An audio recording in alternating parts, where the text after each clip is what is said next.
발로슨 칙칙한 기사는 가라 발칙한 경제입니다. 오늘도 여러분들에게 재미있는 경제 이야기 들려드리겠습니다.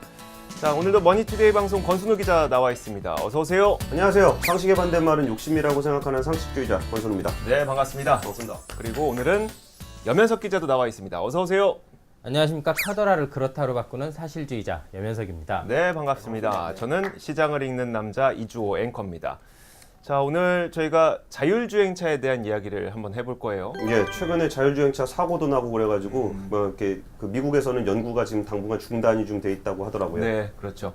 그래서 전직 자동차 출입 기자와 현직 자동차 출입 기자와 그냥 자동차 좋아하는 이주호 앵커와 아, 이조앵커 자동차 좋아하죠. 아주 좋아하죠. 배기량 크고 뭐 소리 큰 자동차 타고 다니죠. 아마 우리보다 더 많이 알 수도 있어요. 자동차는 안 좋아하는데 자동차를 담당만 했으니. 저는 자동차보다 숫자가 더 좋은데. 그러니까 자, 오늘 이야기는 바로 이겁니다. 제가 논문을 하나를 소개해 드릴 거예요. 이 논문 제목이 상당히 참 자극적입니다. 왜 자율주행차는 누군가를 죽이도록 프로그램 되어야만 하는가? 이게 2015년에 사이언스지에서 실제로 게재됐던 논문이고, 제가 직접 논문을 본 건 아니고 이제 MIT 테크놀로지 리뷰라고 하는 논문들을, 좋은 논문들을 리뷰해주는 그 매체가 있습니다. MIT 테크놀로지 리뷰? 네. 그거가 그러니까 한국에서 보기 좀 쉽게 돼 있는 게 네네. 그 테크엠이라는 잡지에 영문하고 한문 한글이 같이 나오게 돼 있거든요. 테크엠이 어딘데요? 그거 알고 얘기하시는 건가요? 네.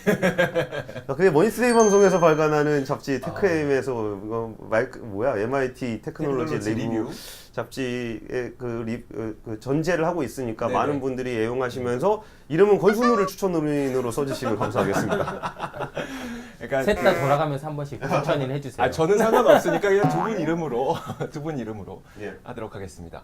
자, 이 논문을 보기에 앞서서 사실 그 권순우 기자가 얘기해줬던 것처럼 얼마 전에 우버의 자율주행차가 자율주행 기능을 켜고 운행을 하다가 보행자를 쳐서 보행자가 사망하는 사고가 있었고요. 또 그 다음에 며칠 뒤에 테슬라의 그 자동차가 배터리 폭발 사고가 있었는데 바로 다음날 나왔던 이야기가 이것도 자율주행 기능이 켜져 있었다라는 예. 이야기를 보면서 자율주행의 안전성에 대해서 또 심각한 고민을 하게 됐거든요. 그 고민을 이 논문이 좀 담고 있습니다. 한번 소개를 해드릴게요. 먼저 이 논문 내용보다 좀 재미삼아서 마이클 샌델 하버드대 교수의 정의란 무엇인가를 우리가 한번 복습을 해볼게요. 여기서 나온 사례가 좀 굉장히 유명한 네, 그렇죠. 되게 정의롭지 않았던 그 MB 시절에 정의에 대한 굉장히 화두를 던져줬던 책이죠. 거기에서 나왔던 사례가 자율주행차에서 우리가 고민해봐야 될 사례와 거의 비슷하게 맞아떨어지는 부분이 있었어요. 자, 먼저 그냥 복습해보는 차원에서 재미삼아 한번 들어보세요. 자, 브레이크가 고장난 기차가 지금 100km, 시속 100km로 아주 빠르게 달리고 있습니다. 그런데 지금 저 앞에 보니까 작업자 5명이 일을 하고 있어요. 만약에 직진을 하게 되면 작업자 5명이 희생을 하게 되고, 그런데 비상철로가 있어서 비상철로로 빠지려다 보니까 거기에는 한 명의 작업자가 일을 하고 있습니다. 그러면 이 기차의 기관사는 어떤 판단을 내려야 될 것인가? 한 명을 희생시켜야 되겠죠. 예. 우리가 흔히 얘기하는 거기에서 나왔던 게 공리주의적으로 판단을 해보자. 최대 다수의 최대 행복, 희생을 최소화하는 방안으로 하려면 5명을 희생시키는 것보다는 1명을 희생시키는 게 그래도 마음 아프지만 낫지 않겠느냐라는 건데, 예. 여기다 한 가지 상황을 좀 추가를 해볼게요. 이번에는 기관사의 입장이 아니라 그 100km로 빠르게 달려오고 있는 기차를 바라보고 있어요. 고가 다리 위에서 바라보고 있는 3인칭적인 관찰자 입장에서 한번 볼게요. 빠르게 다가오고 있습니다. 근데 내 옆을 보니까 그 기차를 바라보고 있는 아주 뚱뚱한 사람이, 정말 기차만큼 뚱뚱합니다. 무거워서 이 사람만 철로에 떨어뜨리면 그 기차가 설 수 있을 만큼 뚱뚱한 사람입니다. 만약에 이 사람을 내가 고가에서 밀어서 떨어뜨리면 기차는 멈추고 6명의 작업자를 살릴 수가 있어요. 공리주의적인 판단을 봤을 때는 1명을 희생시켜서 6명을 살릴 수가 있습니다. 그럼 이 선택을 해야 될까요? 근데 그 뚱뚱한 사람은 제가 안 밀면은 안 죽는 사람이잖아요. 그렇죠. 안 밀면 안 죽지만 작업자 5명이 희생되든 1명이 희생되든 누군가를 희생시켜야 되니, 공리주의적으로 봤을 때는 1명을 희생시켜서 최대 다수 6명을 살리는 게 또 합당하다고 생각이 들 수도 근데 있어요. 생각해보면 그 한 명은 사실 이렇게 5명 아니면 1명이었으니까 이제 2분의 1 확률로 죽어야 되는 사람이고 네네. 이 뚱뚱한 사람은 그냥 가만히 있는 사람이니까 이 사람은 좀 이렇게 억울한 사람이 될 수가 있잖아요. 간접 선택과 직접 선택의 사이에서 이제 갈등이 일어나는 거예요. 직접 선택은 내가 이 뚱뚱한 사람을 직접 밀었을 때와 근데 그래서 제가 간접 선택의 케이스를 하나만 더 추가를 해볼게요. 근데 이 뚱뚱한 사람 그 발밑을 보니까 맨홀 뚜껑이 하나가 있는 거예요. 근데 내 손 앞에 작은 스위치가 하나 있습니다. 이 스위치만 살짝 건드려주면 이 뚱뚱한 사람은 떨어지면서 기차를 멈추게 할 수가 있고 기차가 멈추면 작업자 6명을 살릴 수가 있어요. 이러면 어떨까요? 이 사람 물론 똑같은 사례이긴 하지만 제가 초치는 얘기 하나 하면 네네. 그 정도로 멈출 기차면 서기 전에 닿기 전에 멈출 것 같은데. 이건 논의를 하지 말자는 거죠. 이거는. 아 이게 그러니까 이제 그 사람은 알까요, 모를까요? 그 사람 아는 거예요, 모르는 그 사람도 모르는 거죠. 그 사람도 모르고 아무도 나만 몰라요? 압니다. 나만? 세상 모든 사람들이 다 모릅니다. 정말 작은 스위치 이거 하나만 건드리면 저는 6명을 살릴 수가 있는 의인이 되는 거예요. 그 동시에 한 명을 죽인 살해자도 되는 거잖아요. 살해자도 되긴 하죠. 그런데 이런 현상이 정말 복잡하죠. 이런 복잡한 현상이 자율주행차에서는 훨씬 더 복잡하게 얽힐 수가 있어요. 제가 지금부터 본격적인 이야기를 해볼게요. 5명을 살리느냐 1명을 살리느냐 여기까지는 비슷합니다. 그런데 자율주행차의 경우에는 빠르게 자율주행차가 달리고 있는데 앞에 5명이 서 있어서 방향을 틀려다 보니까 한쪽에 1명이 서 있습니다. 1명의 보행자가 서 있어요. 그래서 이 6명을 모두 다 피하기 위해서 맞은편으로 핸들을 돌리려다 보니까 낭떠러지 혹은 벽이 있습니다. 그러면 이 선택은 무슨 선택이냐면 보행자를 살릴 것이냐 아니면 탑승자를 희생할 것이냐의 선택에 맞물리게 됩니다. 만약에 이 차가 낭떠러지로 떨어지는 선택을 하게 되면 탑승자를 희생시키게 되는 거죠.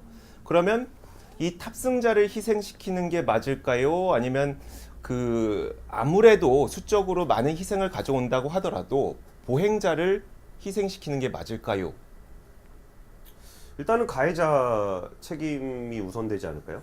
가해자 책임이란? 예, 그러니까 이제 뭐 지나가는 사람은 지나가는 사람이고 네네. 차가 오는 거니까 아무래도 탑승자가 책임을 져야 될 것 같아요.